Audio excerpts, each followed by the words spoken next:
eu faço. Bom, boa noite a todos, aos que estão presentes e aos que vão ver depois. Agradecer mais essa oportunidade de aprendizado, porque é através dele que a gente modifica nossas crenças limitantes, a gente modifica os nossos anseios, a gente modifica as nossas emoções equivocadas, a gente vai trabalhando sobre si através do estudo, vai se reconhecendo, se alterando. Então, que Deus abençoe mais essa noite de saúde, temos todos saúde, para aprender a ser melhor aqui nessa estadia na Terra.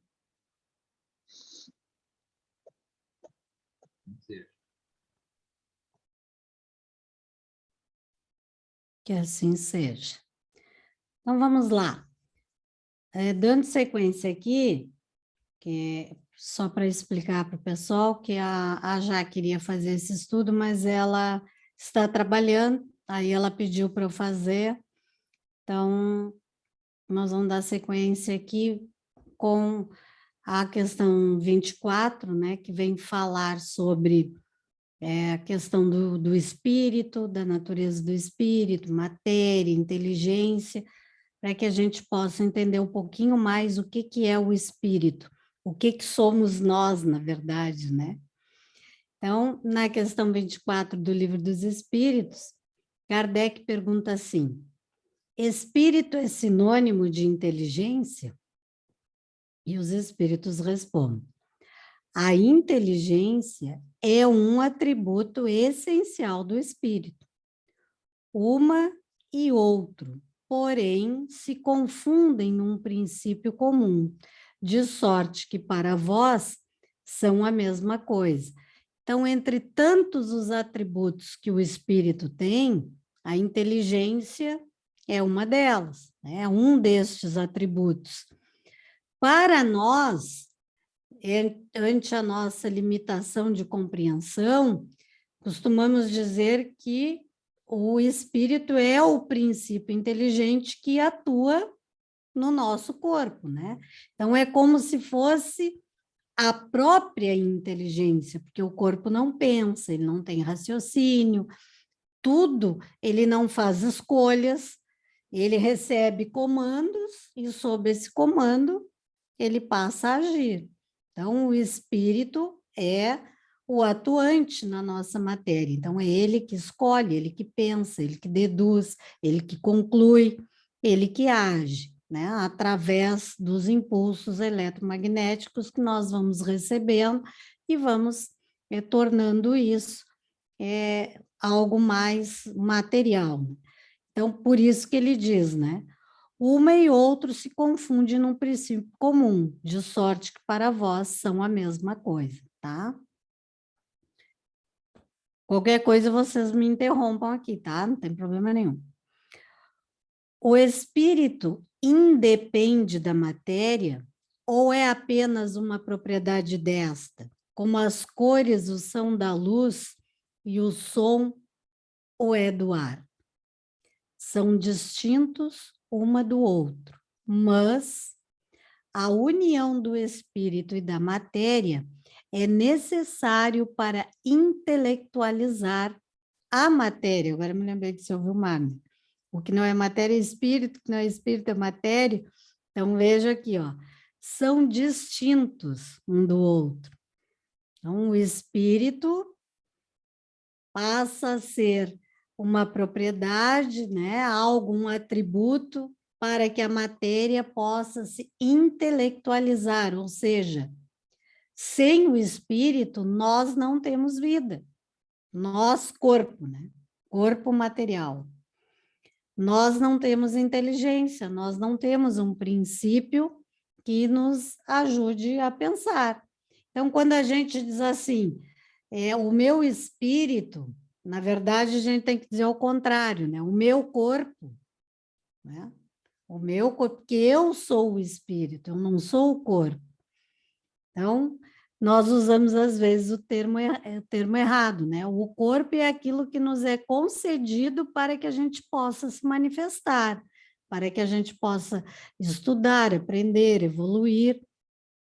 Este é o ambiente que nós somos colocados para esse processo evolutivo, para esse processo de intelectualização do corpo, no caso, né?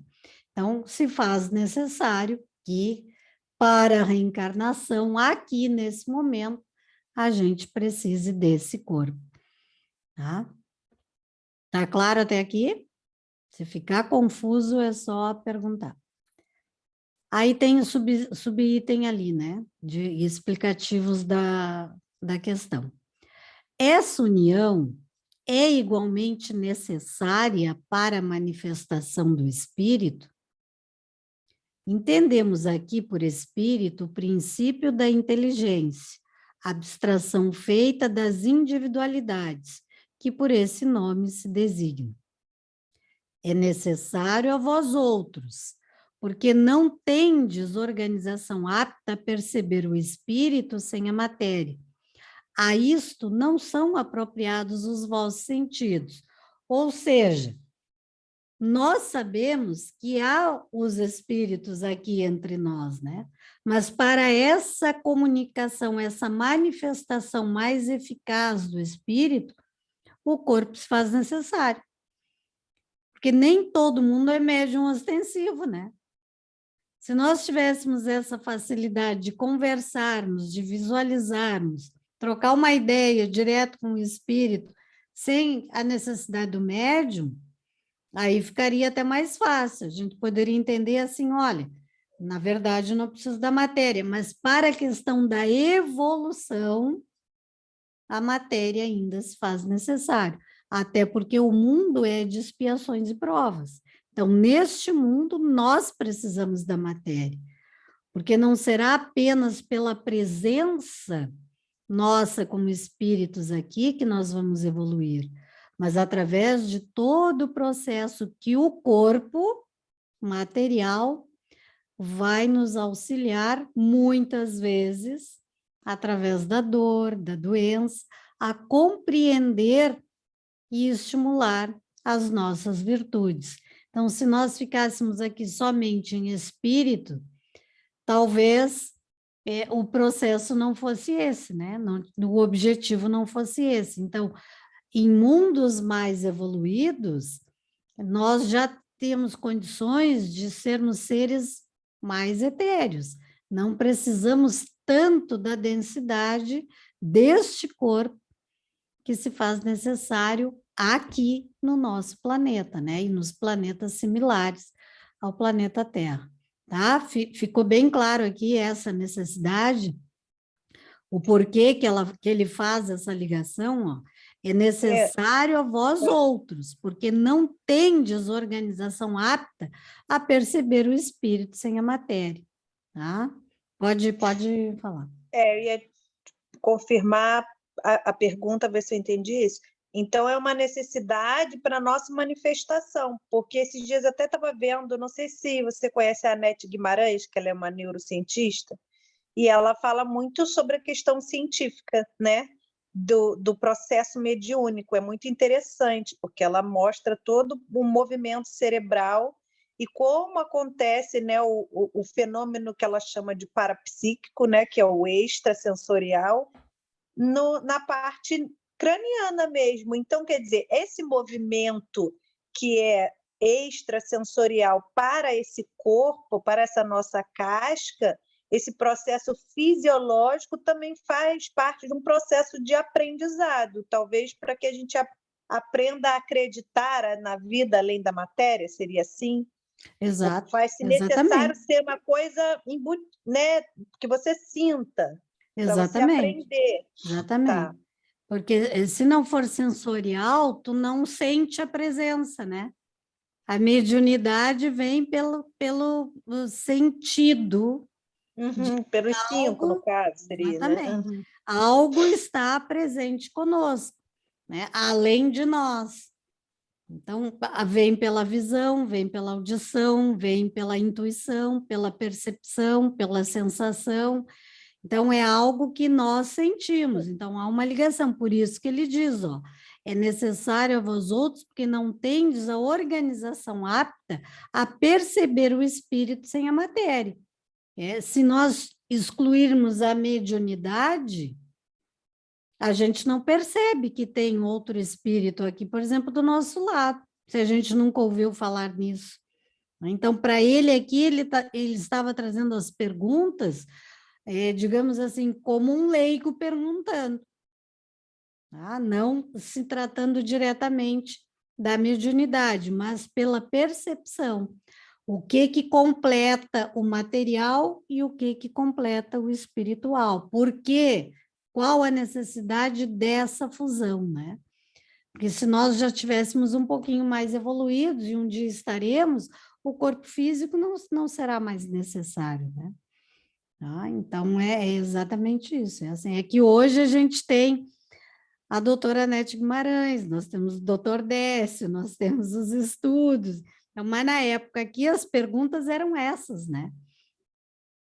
E de certa forma elas continuam valendo, porque para muita gente isso aqui ainda para todos nós é fundamental que a gente entenda o princípio, né? Pode falar, vamos. Não, e assim a gente encarna no corpo ainda que assim, se a gente fosse aqui espírito, talvez a gente não aprendesse tanto, porque a gente não teria doenças, né? Não teria no perigo da morte, não teria a fragilidade do corpo, né? E até do nosso pensamento. Então, assim, Exatamente. a gente tem um intelectual maior e ter que encarnar num corpo, tem um intelectual que não segue junto, é aprendizado, né? A gente tem que se cuidar, a gente cuidar do nosso interior, né? E assim, em tão pouco tempo, né? Porque para a gente aqui, 80, 100 anos é muito pouco tempo perto do tempo do espírito. Então, é um aprendizado muito intenso. E então, eu acho que a gente leva tanta coisa, por isso que o pessoal sempre fala, né? Que na encarnação a gente aprende muito mais do que quando a gente está espírito, né? A gente aprende nos dois lados da vida, né? A gente aprende. O que o processo da encarnação nos dá a ideia de que a gente aprende mais é porque lá é mais fácil, porque nós temos a visão do todo. Sim. Lá nós somos a consciência dos erros e dos acertos. Então, a gente tem essa realidade bem nítida. Eu digo, não, agora eu sei como que eu tenho que fazer, mas quando a gente volta para cá, a gente esquece. E aí nós temos o período da infância, que ele é longo também, né? Depois entramos no período da idade do idoso, por exemplo, que às vezes a gente também vai perdendo as forças físicas, vai também perdendo um pouco da memória, também esquece de novo. Então, é como tu diz, o tempo da prática, às vezes, ele se torna curto, que é aquela idade que tu, digamos, hoje é mais rápido, né? Mas vou colocar aí a idade adulta, 18 anos até os 60, 70, hoje a gente sabe que se vive mais, mas de forma com lucidez, né? De forma esclarecidos, ativos, é um tempo curto, porque grande parte da nossa vida nós levamos em conta o desenvolvimento profissional. Poucos de nós se dedicam ao desenvolvimento espiritual, né? Então, às vezes a gente diz assim, essas coisas de religião eu não tenho tempo para isso, né?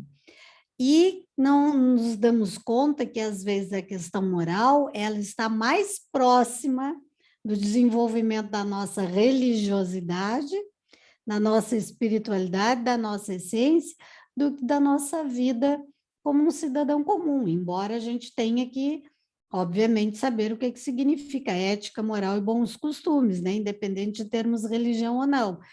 Mas o que nos toca mais profundamente é a questão da religiosidade, da espiritualidade, que muitas vezes nós vamos buscar quando?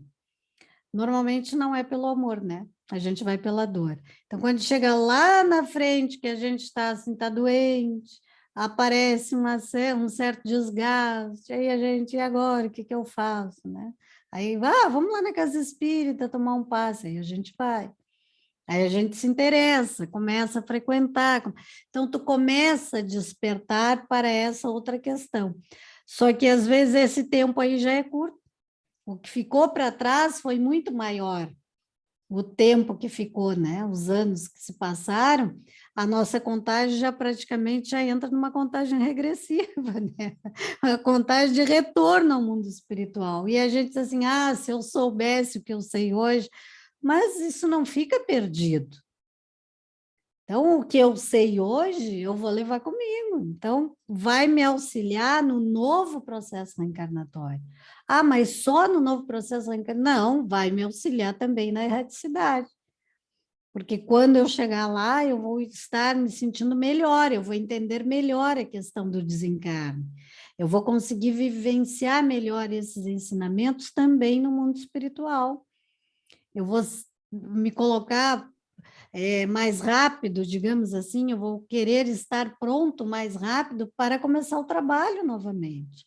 Claro que Você aí a falou gente sabe que isso, tem vários fatores, né? A gente depende de como nós vamos desencarnar também, né? Às vezes a gente sofre um processo de doença, chega no mundo espiritual, às vezes mais precisa de um tempo, né?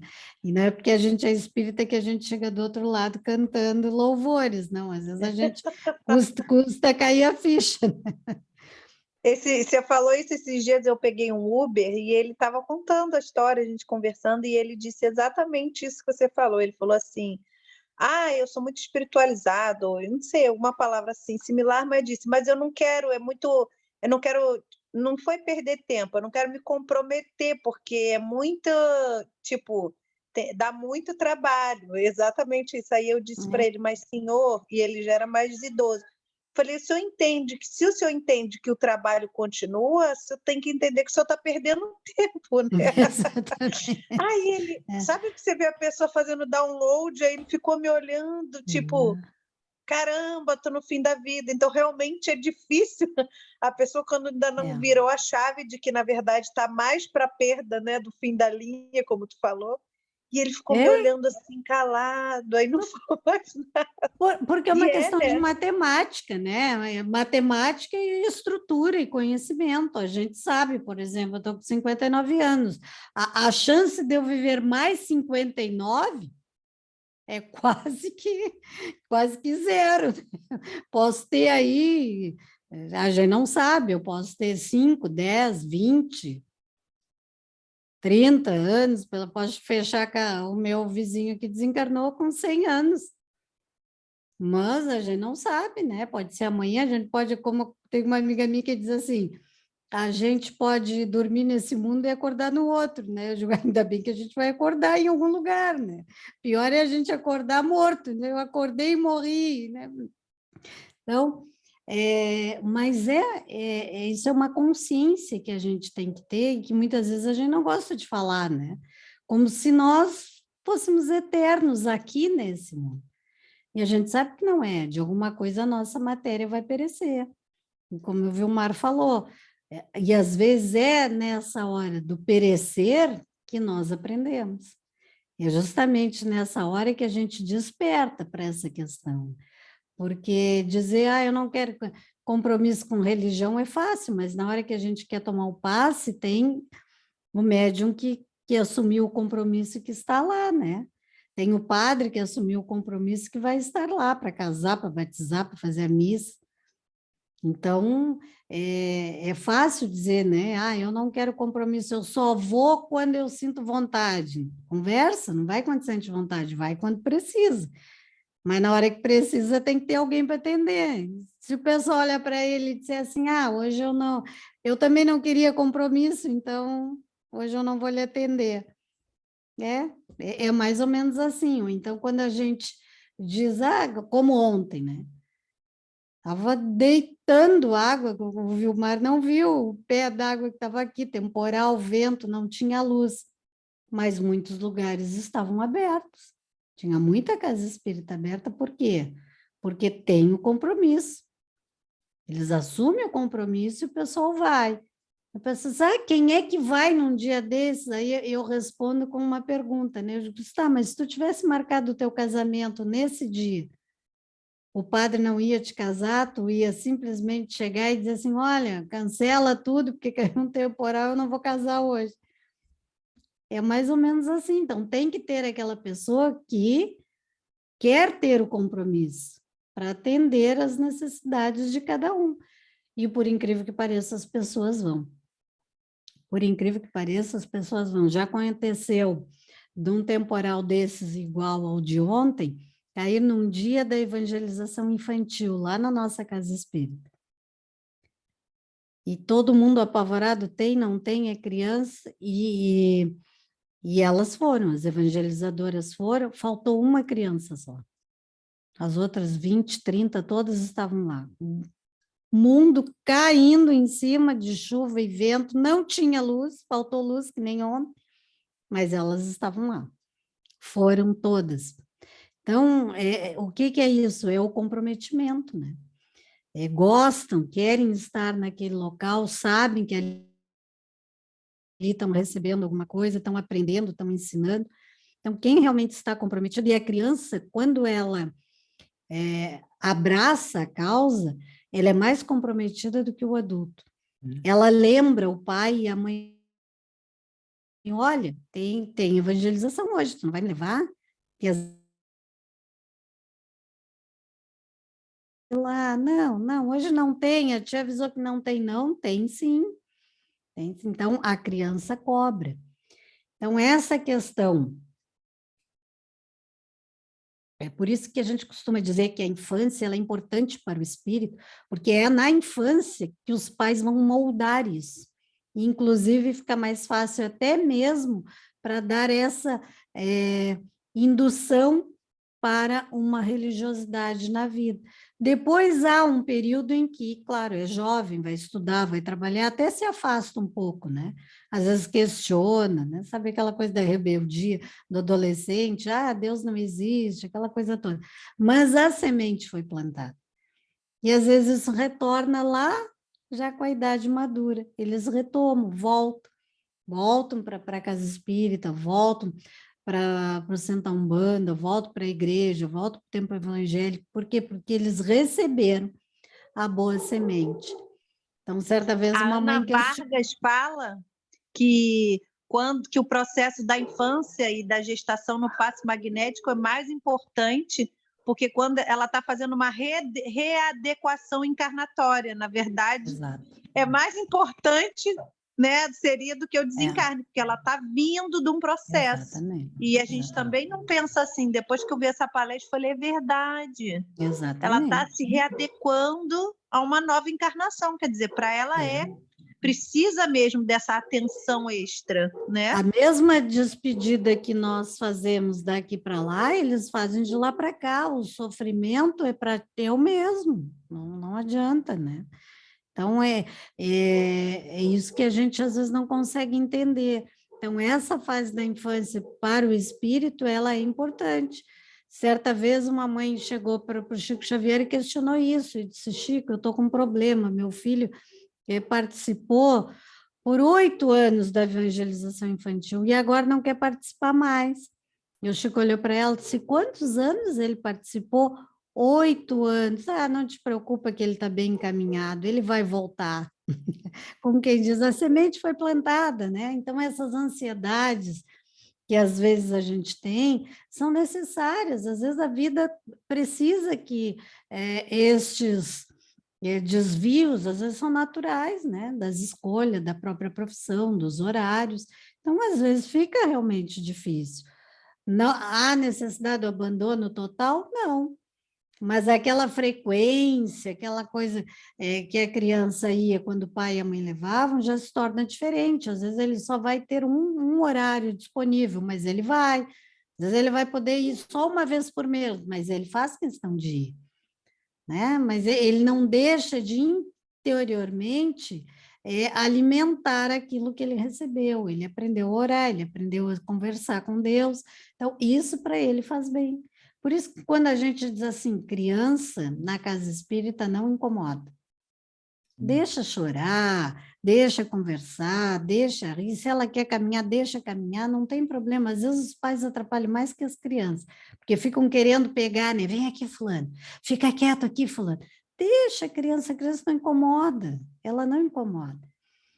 Um dia eu estava fazendo uma exposição lá no Recanto, e num sábado à noite. E aí a guria, uma menininha, acho que uns 3, 4 aninhos, assim, ela desceu do colo da mãe e a mãe achou que ela ia ficar sentadinha, ela estava no fundo da sala. Ela soltou da mãozinha da mãe, assim, e saiu correndo, e a mãe quis vir atrás, né? E eu fiz assim com a mão para ela, né? E segui falando, né? E ela parou, ficou paradinha, assim, na minha frente, onde a gente fala ali, tem um degrau, que é um pouquinho mais alto, e ela fez a volta, olha a coisa da criança, né? Ela paradinha, olhando para cima, assim, me cuidando, e eu estou falando, e eu louca para olhar para ela e rir, né? Mas eu não queria dar, como é que a gente diz, botar lenha na fogueira, né? Acho que ela queria que eu fosse brincar, não sei, ela me viu ali falando. Aí ela fez a volta, assim, pelo lado onde eu estava, e se abraçou nas minhas pernas e ficou ali, até eu terminar a palestra. Ficou ali sentada, abraçada nas minhas pernas, ali, sentadinha do meu lado. Ficou.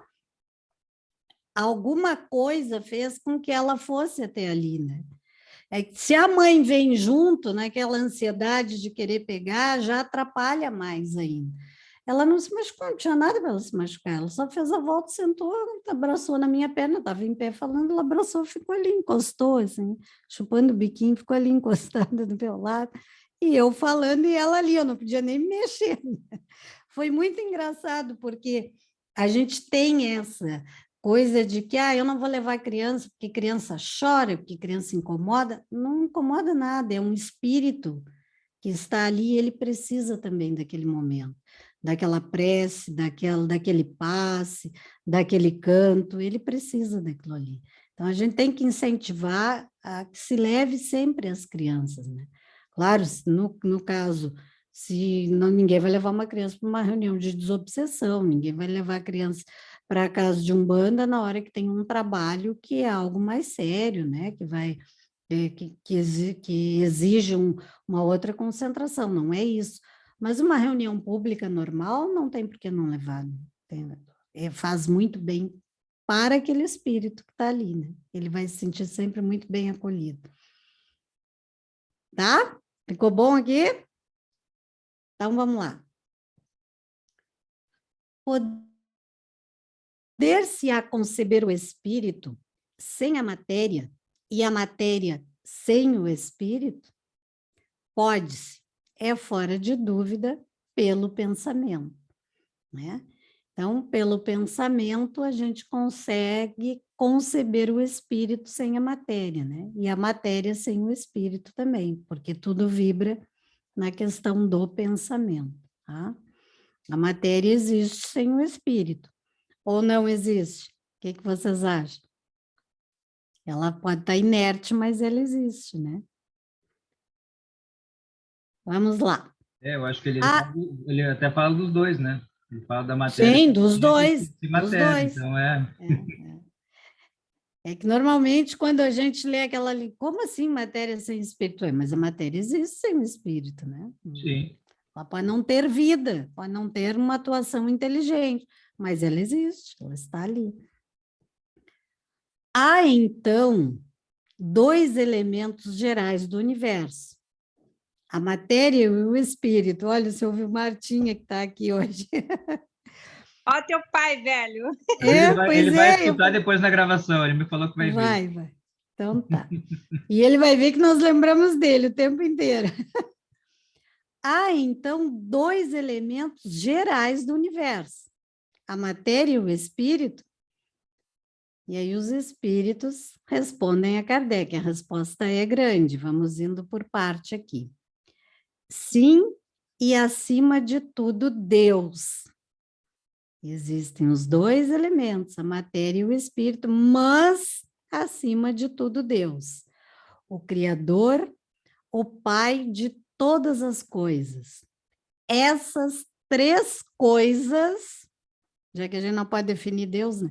Essas 3 coisas são o princípio de tudo o que existe, a Trindade universal. Então, aquela ideia de que o que não é matéria é espírito, o que não é espírito é matéria, como ele colocou na outra aula, há um terceiro elemento aqui, ó. Deus, espírito e matéria. Essa é a Trindade universal. Ah, mas Deus é o quê, afinal das contas? É matéria ou é espírito? Nenhum dos dois. Não procure entender, porque vai dar nó nas ideias. Há segredos de Deus que não podem ser revelados. Então, é exatamente isso. Deus, matéria e espírito. 3 elementos. A Trindade universal. Tá? Aí tem o mas, né? Se não tivesse o mas, não tinha graça. Mas, ao elemento material, se tem que juntar o fluido universal, que desempenha o papel de intermediário entre o espírito e a matéria propriamente dita, por demais grosseira, para que o espírito possa exercer ação sobre ela. Então, esse fluido universal que desempenha o papel intermediário entre o espírito e a matéria é o que hoje nós conhecemos de perispírito, tá? Ele é o espírito um pouco mais denso,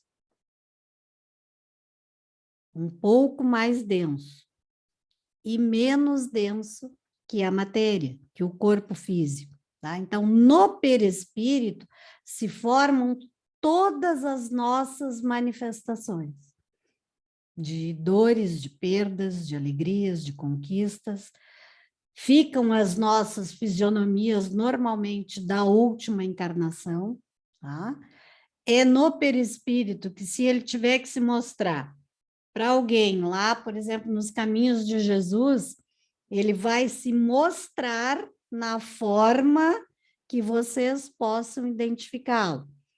Vamos supor que o mesmo perispírito que se mostra para mim numa reunião mediúnica na minha casa espírita, ele se mostra de uma forma.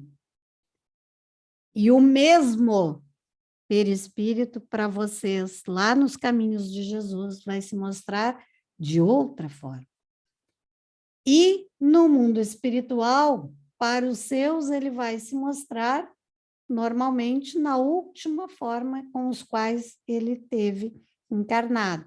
Tá? Se ele foi um índio, ele conviveu numa aldeia indígena e desencarnou como índio, aqueles que desencarnaram depois dele, ele vai se mostrar, se houver essa permissão, como um índio.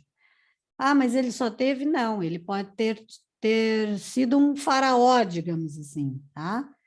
Se houver necessidade em algum momento dele se mostrar como aquele faraó, ele vai se mostrar, porque tudo fica gravado. O espírito, o perispírito toma a forma que melhor lhe aprouver na hora que lhe aprouver, tá? Na hora que for necessário, certo? Tá claro aqui? Entenderam aqui direitinho? Nós vamos ver mais sobre o perispírito mais adiante. Aqui eu estou só dando uma ideia. Pode fazer. Ele fala ali que é ação sobre a matéria, né? Que é o seu desse fluido universal. No caso das mesas girantes, tinha isso aí também? Tinha. Para um espírito superior, ele é bem mais leve, né? Uhum. Ele tem uma consistência bem mais suave, bem mais fluídica, tá? Muitas vezes, para ele erguer uma mesa, faltava para ele o princípio vital da força, por exemplo, nossa, de humano. Então, ele usava do fluido vital do médium, mais de alguns elementos de um espírito um pouco mais inferior do que ele, para que essas mesas pudessem se manifestar, tá? Pudessem girar. pelo próprio peso daquilo ali. Tá? Então, havia essa contribuição, mas toda a força ali colocada partia de um princípio inteligente. Tá? Não era a mesa por si só, não era uma influência mecânica, não era uma atração química, nada. Era usado apenas estes elementos, tá? Do princípio inteligente atuando sobre aquelas mesas. Tá? Então, ele precisava do médium de efeito físico, na verdade, para fazer mexer. Precisava, mesmo que aqueles que estivessem ali não soubessem que o era. Uhum. Tá? Uhum. Porque tudo começou com uma certa curiosidade, né? Uhum. Mas as pessoas doavam aquele elemento sem saber, muitas vezes, que estavam doando. Então, a espiritualidade usava aquilo para providenciar os movimentos, tá? Uhum. Então, hoje a gente consegue entender melhor isso, né? Quando eu comecei a estudar o espiritismo, que eu disse assim, como assim mesa voando, né? Como é que um espírito tem essa força? Porque eu procurava sempre pela força, né? Pelo peso de fazer um objeto voar, e como os próprios relatos no livro dos médiuns, os espíritos, Kardec diz isso, que às vezes ia de alto a baixo. Era algo que acontecia, né? Então, eles usavam isso mesmo. Então, precisava de toda essa organização desses elementos, desses fluidos, para que esse efeito se fizesse atuante naquele objeto. Tá? Entendeu, Mas Vilmar? esse fenômeno seria o fenômeno que eles chamam de telecinese, que é mover algum Não, objeto. Não, esse é um não, fenômeno não. parapsíquico, Isso que é do é um fenômeno de efeito físico. físico, isso que eu queria dizer. Fenômeno Tá, de efeito físico. tá. Usando os elementos dos fluidos vitais, né? Tanto do médium quanto dos espíritos, certo? Então, ali, ó, o elemento material que se tem que juntar o fluido universal, que desempenha o papel de intermediário entre o espírito e a matéria propriamente dita, por demais grosseira, para que o espírito possa exercer ação sobre ela. Embora, de certo ponto de vista, seja lícito classificá-lo como elemento material, ele se distingue deste por propriedades especiais. Se o fluido universal fosse positivamente matéria, razão não haveria para que também o espírito não o fosse. Tá? O fluido universal está colocado entre o espírito e a matéria. É fluido, como a matéria é matéria. A gente tem que ir passo a passo, porque ele explica bem claro, mas ao mesmo tempo que é bem claro, as palavras vão se repetindo e é complexo, né? É suscetível, pelas suas inumeráveis combinações com esta e sob a ação do espírito, de produzir a infinita variedade das coisas de que apenas conheceis uma parte mínima. A gente acha que conhece muito, conheceis uma parte, não basta ele dizer uma parte, ele ainda acrescenta, mínima, como quem diz, e te contenta com isso por enquanto, é aqui que nós vamos ficar. Esse fluido universal, ou primitivo, ou elementar, sendo o agente de que o espírito se utiliza, é o princípio sem o qual a matéria estaria em perpétuo estado de divisão e nunca adquiriria as qualidades que a gravidade lhe dá. Ou seja, esse equilíbrio, né, que o fluido universal traz para que a matéria se mantenha de forma gravitacional, equilibrada e não flutuando por aí, se subdividindo e dividindo o tempo inteiro, ele é fundamental na sua essência e na sua origem. tá? Entenderam aqui? Tá certo? Mais ou menos porque, fala aí. Na sequência aqui, eu acho que tu vai entender. Deixa eu só ler a observação ali. Esse fluido será o que designamos pelo nome de eletricidade? Dissemos que ele é suscetível de inúmeras combinações. O que chamais fluido elétrico, fluido magnético, são modificações do fluido universal, que não é, propriamente falando, senão a matéria mais perfeita, mais sutil e que se pode considerar independente. Tá? Então, isto que ele fala, esse fluido, que ele vai chegar ao nome de perispírito, ele é suscetível a inúmeras combinações. Então, ele pergunta, é o fluido eletricidade? E ele já diz na hora, não. Né? São combinações de fluido elétrico, fluido magnético, das modificações do fluido universal. Por que modificações?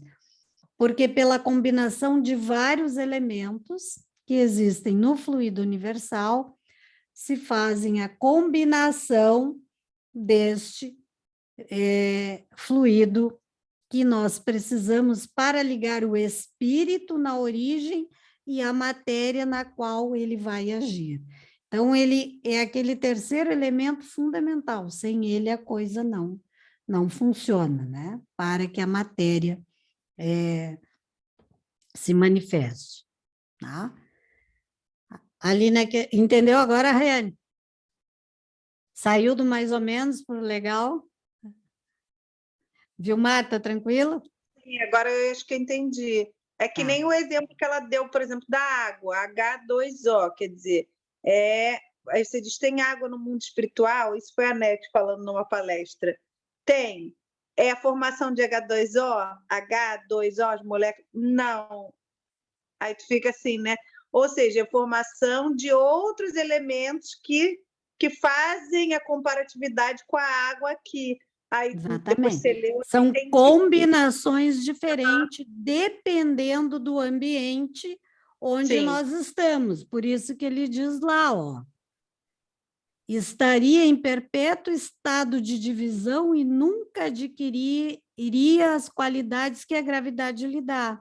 Aqui nós precisamos de uma determinada combinação para nos manter sobre a lei da gravidade.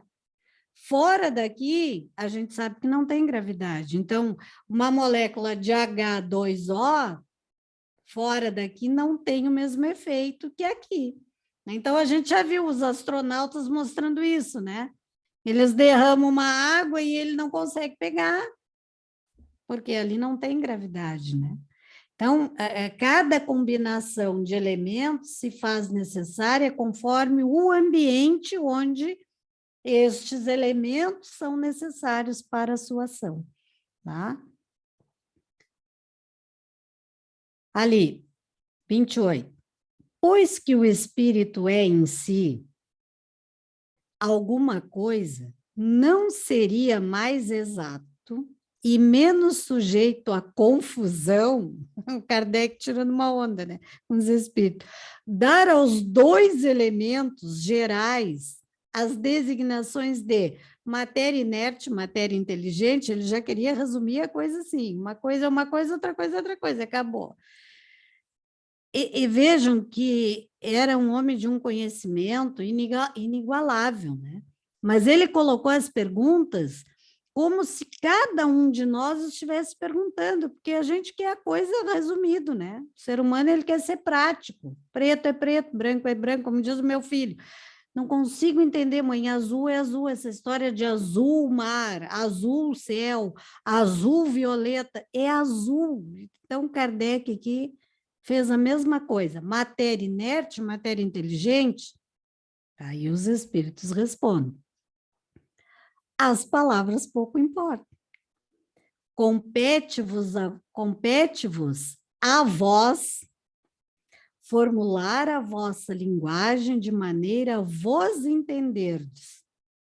As vossas controvérsias, porém, quase sempre de não vos entenderdes acerca dos termos que empregais, por ser incompleta a vossa linguagem para exprimir o que não vos fere o sentido.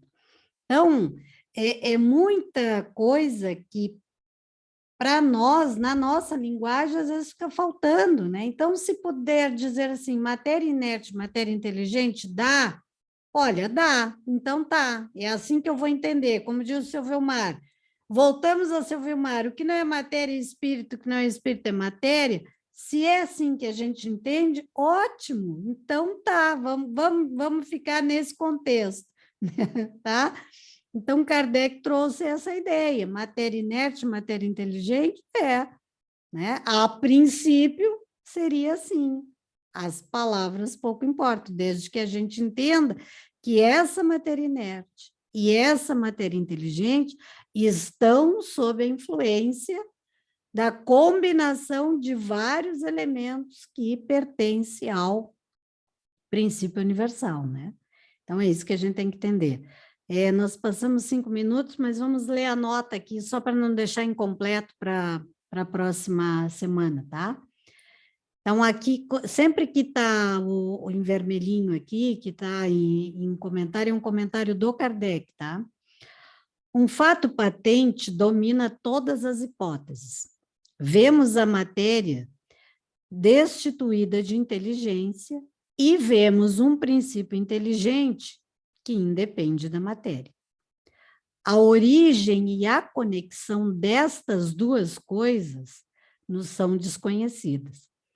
Aí entra aquela coisa da criação. Tá, mas e quem é que fez Deus? Ninguém vai nos contar, né? Ele que criou, ele que fez a matéria inteligente, ele que fez a matéria inerte, ele que uniu e... Então, a origem, a conexão são desconhecidas.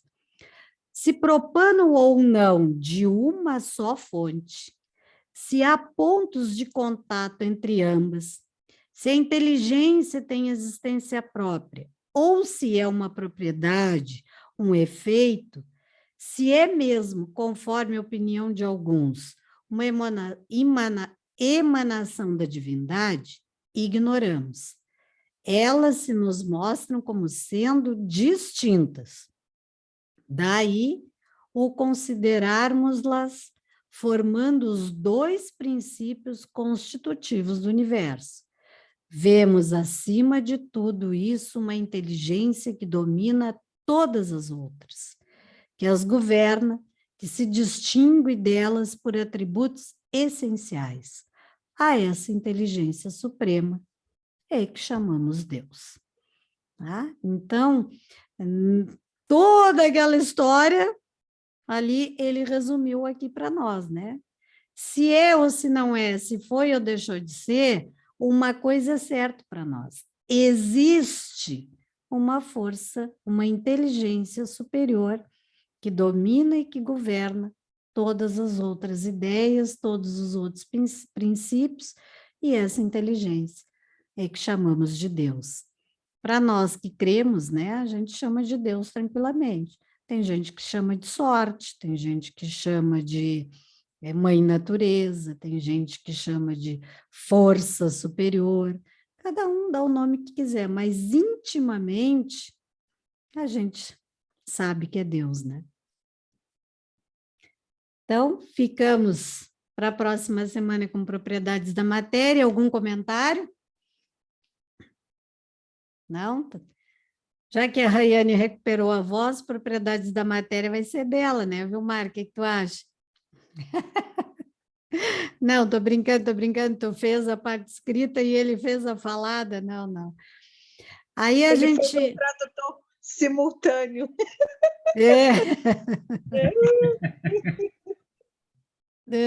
Aí a gente vê depois se alguém lá no grupo desejar fazer, senão a gente segue aqui, não tem problema nenhum. Tá? Tá tranquilo? Então tá. O Vilmar encerra para nós, já que a Rayane fez a prece. Vai, então. Pai, agradecemos os ensinamentos que foram nos passados hoje, a presença de nossos amigos espirituais também, para a nossa reunião, aos ouvintes também que estiveram aqui aprendendo junto com a gente. E a gente sabe que cada passo que a gente dá em direção, em sua direção. A gente dá em direção ao maior conhecimento, ao maior desprendimento da matéria e, em consequência, a nossa floração.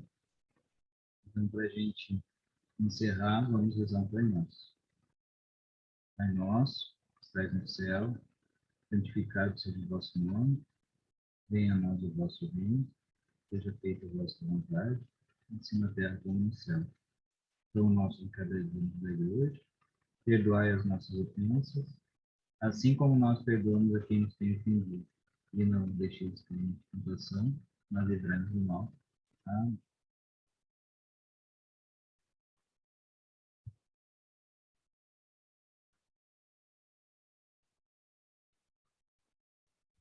Que assim seja, então. Que essas preces cheguem aos nossos amigos, né, que estão trabalhando, que estão debilitados na sua saúde física, ao seu Vilmar. Como é o nome da tua mãe, Vilmar? Naura. Naura? É. A dona Naura lá, que estão com Covid. Se Deus quiser, tudo vai passar. Vai dando notícia deles lá no grupo para nós, Vilmar. Não, pode Tá? deixar. Pode deixar que Então tá. então, vão estar bem, eles já estão um pouquinho baqueados pela situação Covid, né? Mas vão ficar bem. Deixa, né? Deixa, mas tem que cuidar mesmo. Sim, não, ele já falou que ele está de prisão domiciliar até segunda. Não, tem que ficar, evitar de pegar frio, tudo isso, né? O tempo tá muito doido para cá, tá muito Aham. instável, tá muito instável. Bom, gente, obrigada. Até semana que vem, se Deus quiser. A Boa gente vai noite, se falando. Boa noite. Tá bem. Igualmente.